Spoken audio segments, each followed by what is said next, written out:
नमस्कार. आता आपण वृश्चिक राशीकडे वळूया. वृश्चिक राशी ही मंगळाची रास. आता मंगळ आता बघा कर्क्याचं आहे, म्हणजे नीच राशीत आहे. म्हणजे जरी तुमचं व्यक्तिमत्व तुम्हाला असं झापडल्यासारखं वाटत असेल तरी ते तसं राहणार नाही. कारण मंगळ वक्री आहे, तो मिथुनेत येणार आहे. मिथुनेत जरी आलं, जरी तुमच्या अष्टमात आलं तरी तुम्ही ठीक काही हे फक्त काय आहे की अपघाताची, म्हणजे अपघात सुद्धा नाही म्हणायचं मला, खरचटणं कापणं ह्या गोष्टीकडे तुम्ही लक्ष द्या की छोटं छोटं काही होता कामा नाही, ह्याची तुम्ही दक्षता घेतली पाहिजे. मुख्य म्हणजे मंगळ आता जो भाग्यात आहे तो तुम्हाला भाग्यवृद्धी करणारच आहे. नंतर तो अष्टमात जाणार आहे. सुरुवातीला तर तुमची भाग्यवृद्धी होणार आहे, इन्व्हेस्टमेंट किंवा खर्च हे वाढणार आहे, कर्तृत्व तुमचं वाढणार आहे, स्वतःचा पराक्रम वाढणार आहे. त्यातनं जे गोष्टी तुम्हाला मिळणार आहेत त्या अतिशय चांगल्या मिळणार आहेत. तुम्ही जे कामं करणार आहात त्याचा तुम्हाला मोबदलाही मिळणार आहे. फक्त हे तुम्ही स्वतःचं धाडस मात्र फार दाखवू नका, लिमिटेडमध्ये ठेवा. ह्या गोष्टी तुमच्या आहेत.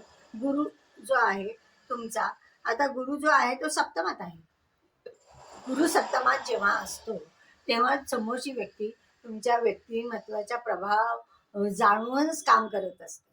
व्यापार व्यावसायिकांचे भागीदारीमधले व्यवसाय जो आहेत ते अतिशय उत्तम चालणार आहेत. त्यातून आर्थिक लाभ चांगला मिळणार आहे. काम करण्याची तुमची कपॅसिटी पण वाढलेली आहे. नवीन नवीन व्यवसाय करण्याची इच्छा असेल त्यांनाही अतिशय अनुकूल काळ आहे.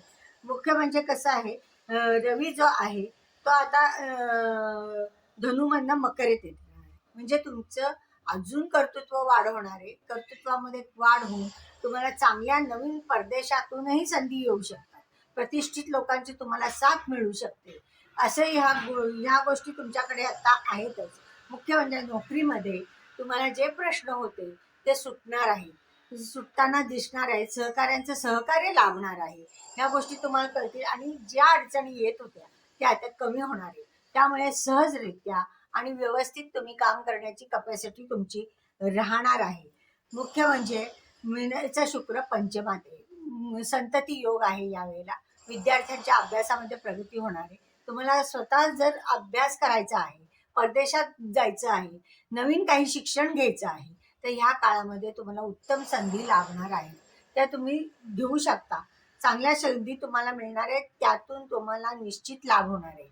म्हणजे शिक्षणाचं म्हणा किंवा मुलांकडनं म्हणा, मुलांची प्रगती म्हणा, आर्थिकदृष्ट्या तुम्ही सक्षम राहणार आहात. त्यामुळे हा महिना तुम्हाला अतिशय उत्तम जाणार आहे. शुभम भवतु.